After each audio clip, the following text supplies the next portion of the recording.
Brewery വിവാദത്തിൽ excise വകുപ്പ് മന്ത്രി എം.ബി. രാജേഷ് സംസാരിക്കുകയാണ്. ബ്രൂവറിയിൽ പ്രതിപക്ഷം ജനങ്ങളെ തെറ്റിദ്ധരിപ്പിക്കുന്നുവെന്നാണ് മന്ത്രി പറയുന്നത്. തത്സമയം മാത്രമാണ് അറിഞ്ഞത് എന്ന് ഇവർ തന്നെ പ്രസ്താവന ഇറക്കിയിട്ട് അവരിപ്പോ പറയുന്നു അറിയില്ല.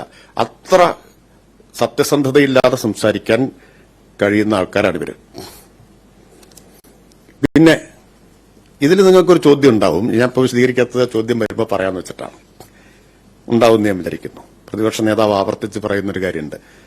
അദ്ദേഹം എല്ലാം വായിച്ചു. അപ്പോ അതിലിങ്ങനെയല്ല പറയുന്നത്. നിങ്ങൾ ചോദിക്കുമ്പോൾ ഞാൻ പറയാം.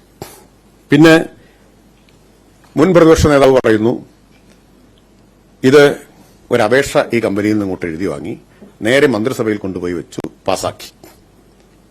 അല്ലെ, അങ്ങനെയല്ലേ അദ്ദേഹം പറഞ്ഞത്? പിന്നെ അതീവ തിടുക്കത്തിലാണ് ഇത് കൊടുത്തത്. എന്റെ കയ്യിൽ ഇതിന്റെ മുഴുവൻ നാൾ വഴിയുണ്ട്. എക്സൈസ് സർക്കിൾ ഇൻസ്പെക്ടർക്ക് അപേക്ഷ ലഭിക്കുന്നത് 30/11/2023. 30/11/2023 അല്ല, സർക്കിൾ ഇൻസ്പെക്ടർക്ക്. അവിടെയാണ് അപേക്ഷ കൊടുക്കുക. ശരിയായ രീതിയിലാണിത് അപേക്ഷ വന്നത്. മന്ത്രിക്കല്ല അപേക്ഷ തന്നത്.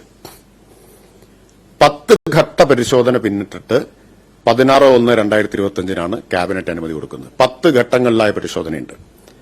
14 അതും പ്രാരംഭാനുമതിയാണ്. അതിന് 14 മാസം എടുത്തിട്ടുണ്ട്. പ്രാരംഭാനുമതി കൊടുക്കാൻ 14 മാസം എടുത്തിട്ടുണ്ട്. 10 ഘട്ടങ്ങളിലെ പരിശോധന. ഒരു ഘട്ടവും മറികടന്നിട്ടില്ല. മാത്രമല്ല 16/3/2024 സർക്കാരിന്റെ മുമ്പിൽ, മന്ത്രിയുടെ മുമ്പിൽ ഇത് വന്നപ്പോ ജലലഭ്യത സംബന്ധിച്ച് വ്യക്തത വരുത്താൻ ആവശ്യപ്പെട്ട് തിരിച്ചയച്ചു റിപ്പോർട്ട് സമർപ്പിക്കാൻ പറഞ്ഞു. ആ റിപ്പോർട്ട് എക്സൈസ് കമ്മീഷണർ സമർപ്പിച്ചതിന്റെ അടിസ്ഥാനത്തിലാണ് 16/1 അനുമതി കൊടുത്തിട്ടുള്ളത്. അത് വേണമെങ്കിൽ എക്സൈസ് വകുപ്പിന് കൊടുക്കാമായിരുന്നത് മന്ത്രിസഭയിൽ കൊണ്ടുപോയി മന്ത്രിസഭാനുമതിയായിട്ടാണ് കൊടുത്തത്. മന്ത്രിസഭാ തീരുമാനമായിട്ടാണ് കൊടുത്തത്. അത്രയും സുതാര്യമായിട്ടാണ് ഇത് ചെയ്തിട്ടുള്ളത്. അപ്പോഴാണ് ആരും അറിഞ്ഞില്ല എന്ന് ആവർത്തിച്ചുകൊണ്ടിരിക്കുന്നത്. 10 ഘട്ടങ്ങൾ.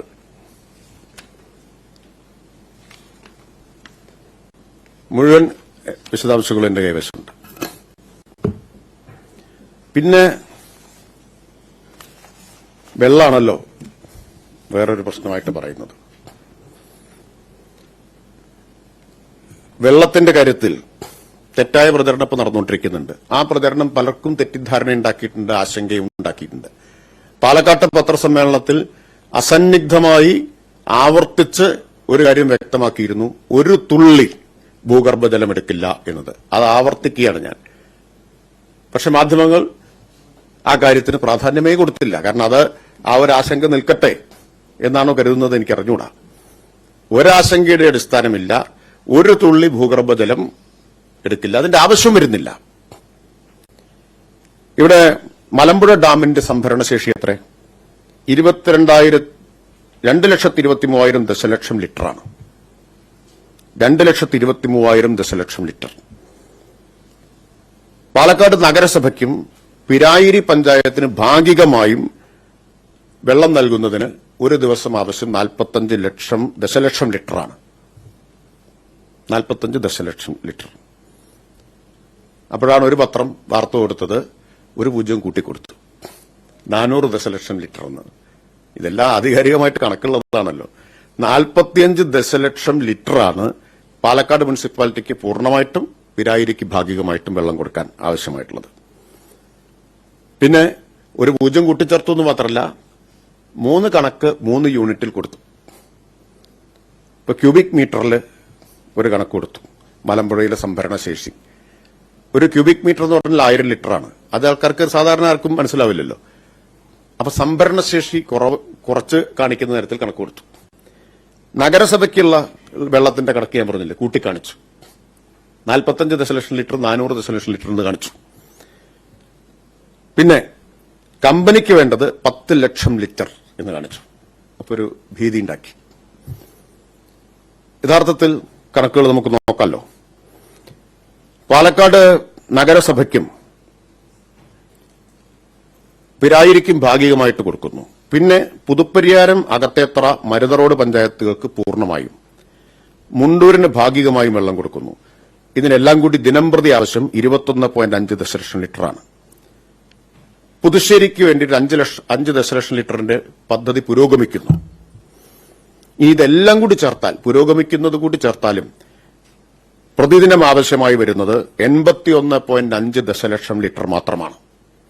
81.5 ദശലക്ഷം ലിറ്റർ. മഴക്കാലത്ത് ഇതേ അളവിൽ വെള്ളം ആവശ്യമായിട്ട് വരില്ല. കാരണം ഇത്രയും വെള്ളം മഴക്കാലത്ത് കൊടുക്കേണ്ടി വരില്ല. ഇനി അങ്ങനെ കൊടുക്കണമെന്ന് തന്നെ കണക്കാക്കുക. വാദത്തിന് വേണ്ടി മഴക്കാലത്തും ഇത്രയും വെള്ളം ആവശ്യമാണ് എന്ന് കണക്കാക്കിയാലും 81.5 × 365 എത്ര വെള്ളം വരും? 29,747.5 ദശലക്ഷം. 29,747.5 ദശലക്ഷം. അതായത് ഒരു വർഷം കുടിവെള്ളത്തിനാവശ്യമായിട്ട് വരുന്നത് ഒറ്റത്തവണ സംഭരിക്കുന്ന വെള്ളത്തിന്റെ 13.16% മാത്രമാണ്. ഇതൊക്കെ ആധികാരികമായ കണക്കുകളാണ്. 13.16% വെള്ളം മാത്രമാണ്. കുടിവെള്ളത്തിന് പരമാവധി 96 ദശലക്ഷം ലിറ്ററാണ് മലമ്പുഴ പദ്ധതി വിഭാവനം ചെയ്തിട്ടുള്ളത്.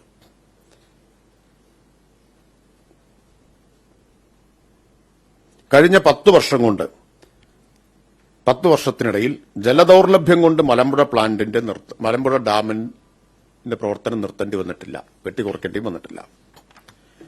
കൃഷി ആവശ്യത്തിന് സാധാരണ വെള്ളം കൊടുക്കുന്നത് നവംബർ മുതൽ ഫെബ്രുവരി 15 വരെയാണ്. കഴിഞ്ഞ 10 വർഷമായിട്ട് ഈ വെള്ളത്തിനും ദൌർലഭ്യം നേരിട്ടിട്ടില്ല. ഇനി ഈ പ്ലാന്റിന്, എത്തനോൾ നിർമ്മാണശാലയ്ക്ക് ആവശ്യമായി വരുന്ന വെള്ളം എത്രയാ? തുടക്കത്തിൽ 0.05 ദശലക്ഷം ലിറ്റർ. 0.05 ദശലക്ഷം. പൂർണ്ണ തോതിലായാൽ വേണ്ടത് 0.5 ദശലക്ഷം ലിറ്റർ. ഫുൾ കപ്പാസിറ്റിയിൽ വരുമ്പോൾ 0.5 ദശലക്ഷം ലിറ്റർ.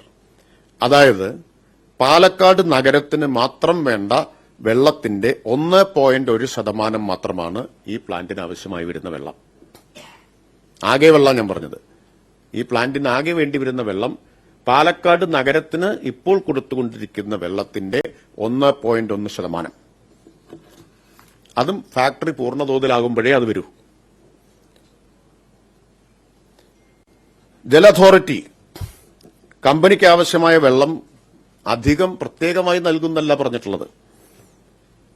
മലമ്പുഴയിൽ നിന്ന് കിൻഫ്രയിലേക്ക്, മലമ്പുഴ ഡാമിൽ നിന്ന് കിൻഫ്രയിലേക്കും പാലക്കാട് IITയിലേക്കും പ്രതിദിനം 10 ദശലക്ഷം ലിറ്റർ വെള്ളം എത്തിക്കുന്ന പദ്ധതി പുരോഗമിക്കുകയാണ്.